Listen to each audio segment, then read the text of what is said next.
This is a box that came to us, a little small box. Years after Jiro had died, people brought it in. So this is material from an elderly Japanese American man who's gay. He died some years ago in Jiro. So the historians are looking through the box, trying to construct what is the story of Jiro Onuma. And so we find out, born in Japan, so he's an immigrant. He's the oldest story actually we're telling here. He's one of the earliest people born in terms of the stories we're telling. And so he's here he is with his friends in San Francisco's called Japantown at the time. And what can we say? We fairly prospered, had friends, had a lover, a boyfriend, a partner. This physique thing is an example of the very early, really oppressive stuff that occurred in America. So by illegally gay, it means you can't mail things, right? You can't use through the United States Postal Service. It's breaking federal obscenity laws. And so people were terrified to do that. One way gay men got around it was they claimed that they were artists and they were drawing people. So they needed pictures of scantily clad men to be able to draw them. Or they were athletes and they were doing exercises and they needed the pictures to be able to know how to do the exercise. Jiro was getting pictures of somebody doing exercises.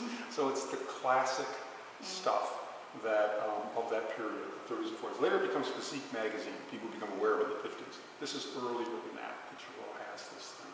But of course the most important thing in Jiro's life, in all likelihood, was not being queer.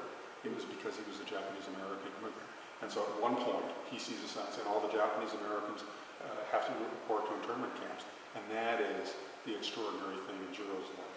And it speaks to the fact that being queer is not the dominant issue for many gay people, at all. It's just another issue on top of all these other issues that they're dealing with. So the historians are going through and they find this photo here. And at first they thought, well, they recognized some of the people here and they thought maybe one of these was not. And they thought this was actually, this is an internment camp, Japanese American internment camps. You see the tower behind it, you see the wires behind it, which means it's a contraband photo.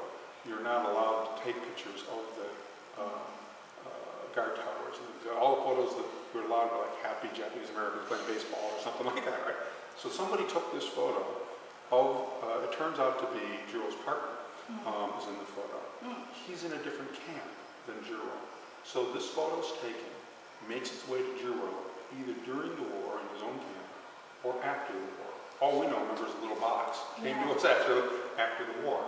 But what this becomes then, this photo of these guys I believe it's Tule Lake, is one of the few known photographs of queer people in the Japanese American internment camps. I mean, obviously we know that people were there, but there are very few photos of actually seeing people who they are. Here we are in American, an infamous moment in American history, of course. So we know Jiro gets out of the camps, moves back to San Francisco, becomes an American citizen, lives to 1990, and apparently has a fairly happy life. So how do you construct the story? How do you tell the story of our people when the oppression is so great that they don't want to keep it themselves? One way would be art. And this is some art by Kino Takamoto, who studied Jiro and done a whole series of things about him, including film and such. And this is art that Jiro might have wanted to have in the camp, or might have created in the camp. We have nothing in the box that shows Jiro did do art, but we know Japanese Americans did art. And this is the type of art they would do with these etchings, and this is disappearing ink. And this is birds, carved items, and there's a Japanese tradition called ganin, art of ganin, art of sorrow, basically, art of bearing sorrow. And so Tina carved these as the type of thing that Jiro might have done or might have had. So in this story we're trying to say the queer history is different than you think it might be, and it's broader than you think it might be. And it's not necessarily all about people being queer, and you can tell it different ways. It's not just dry, you can be told this way.